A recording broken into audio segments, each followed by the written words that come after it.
PCOS is essentially not just a menstrual disorder. PCOS is something that happens in your entire body. So you have a disturbance in the level of your hormones. The level of androgens rise and the level of your estrogen and progesterone would be relatively a little less compared to the level of your androgens.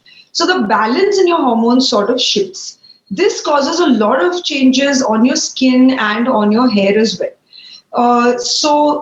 In PCOS, while there are cysts in your ovaries, the effects are all over your body. There is insulin resistance, there is weight gain, there can be weight gain, there can be hair fall, there can be acne on your skin, there can be an increase in facial hair. A lot of these sort of manifestations can happen in PCOS. The androgen levels, as I said, are higher in PCOS. These androgens tend to stimulate the sebaceous glands to produce more sebum. So your skin gets oilier and you get more prone to develop acne. You also develop a lot of increase in facial hair because of these androgens. So androgens stimulate hair growth on the face in men predominantly. In females, when your androgen levels rise, you start to see that distribution of hair growth even in females. So you may see an increase in facial hair growth around the mustache area, on the side locks, on the chin, even on the neck or on the chest sometimes, on the back. So all of these areas are androgen dependent and stimulated by androgens in PCOS. Again, because of these androgens, you see a female pattern hair loss developing, which is an androgenetic alopecia caused by these male hormones. So these male hormones again act on your scalp. There are more number of receptors to these androgens in a particular distribution on the female scalp. So when females develop hair loss because of PCOS, you'll usually see a widening of the central partition on your scalp. So that is what results in hair loss in PCOS. Depending on firstly what the concern is, not everybody may develop acne, not everybody may develop hair fall or an increase in facial hair growth.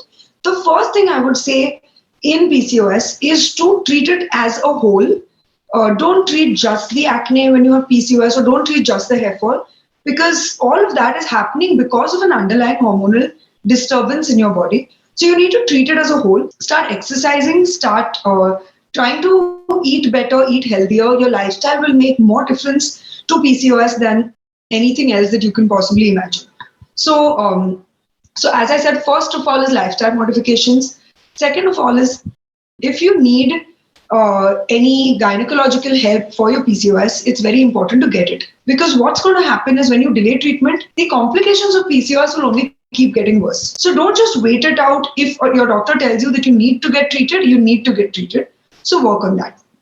Secondly, now coming to the actual skin or hair results of PCOS. So if you have acne, first of all, I would always say consult your dermatologist. Don't self-medicate too much, because acne, when left untreated, can lead to pigmentation and lead to scarring, which is much, much more difficult to treat.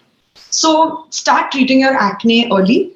There are lots of options available in the sense of use a face wash that contains salicylic acid. Your dermatologist may prescribe various ingredients to you. Next, what I'd like to say is when you come to hair fall. So if there is a widening of your central hair partition, again, you may need stronger medications. Simultaneously also get evaluated if you have coexisting thyroid dysfunction, if you have a low hemoglobin, if you have low vitamin D levels or B12 levels. All of these things can also complicate your PCOS. So definitely work on all of these things as well along with your hair fall. Coming to facial hair or chest hair or back hair, do consider laser hair reduction. However, when you do consider laser hair reduction for PCOS, it's very important to simultaneously get your PCOS treated. If it's not treated and you do laser hair reduction when your PCOS is out of control, those hormones are going to keep stimulating those hair follicles that we're trying to destroy with your laser. So we burn them off and the hormones are going to come and grow them back again. So that's going to keep happening. So always make sure your PCOS is well controlled when you go for laser hair reduction, or you may need far too many number of sittings.